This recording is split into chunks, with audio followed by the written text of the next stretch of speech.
फायनलमध्ये पोहोचलेली आहे। टीम इंडिया चौथ्यांदा T20 वर्ल्ड कपच्या फायनलमध्ये गेलेली आहे। संजू सॅमसनच्या जवळपास 89 धावांची खेळी अखेर निर्णायक ठरलेली आहे। ही संपूर्ण इंग्लंडला 7 धावांनी नमवत टीम इंडिया अखेर फायनलमध्ये पोहोचली आहे। विविध ठिकाणी जल्लोष जो आहे तो क्रिकेट फॅन्सकडनं केला असेल। काय असेल फाइनल में हार नहीं सकती है। अब इंडिया इतनी मजबूत टीम हो गई है, कभी हार नहीं सकती है। T20 में इंडिया को कोई भी नहीं हराएगा।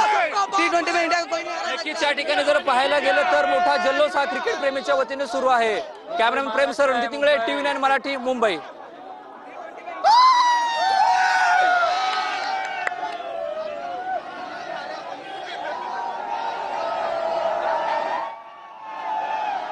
टीम इंडिया जे आहे ती फायनलमध्ये पोहोचलेली आहे आणि आपण पाहतो की बँड बाजा वाजवून हे सगळे जे आहे जल्लोष साजरा करताना पाहायला मिळतात। टीम इंडिया ही सध्या फायनलमध्ये पोहोचलेली आहे।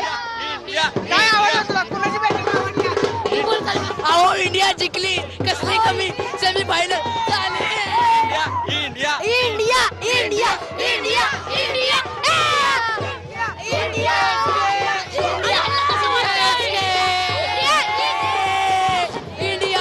इंडिया जिंकली, आम्हाला गर्व आहे। ताला फॉर अ रिझन। खरंच आपण पाहतोय की आबालवृद्धांचा सुद्धा उत्साह जो आहे आपण पाहतो की पाहायला मिळतोय आणि टीम इंडिया फायनलमध्ये पोहोचलेली आहे। आपण पाहतो की त्याचा जल्लोष जो आहे तो पुण्यातले कार्यकर्ते साजरा करताना पाहायला मिळतात। इंडिया इंडिया म्हणत आपण पाहतो की या कार्यकर्त्यांनी तर सध्या संपूर्ण राज्यभरामध्ये जो आहे तो जल्लोष पाहायला मिळतो। देशभरामध्ये देखील जल्लोष पाहायला मिळतो। इंग्लंडला नमवत टीम इंडिया अखेर जी आहे ती T20 वर्ल्ड कपच्या फायनलमध्ये पोहोचलेली आहे। इंग्लंडच्या जॅकब बेथलची जवळपास 105 धावांची खेळी व्यर्थ ठरलेली आहे। अहमदाबादमध्ये आता भारत विरुद्ध न्यूझीलंड फायनल होणार आहे आणि त्याआधी आता महाराष्ट्रात विविध भागांमध्ये हा came from Delhi to just watch the match। मतलब बैटिंग तो फैबुलस था। संजू सैमसन का 89 रन्स, मतलब 253 हाईएस्ट स्कोर आज तक का।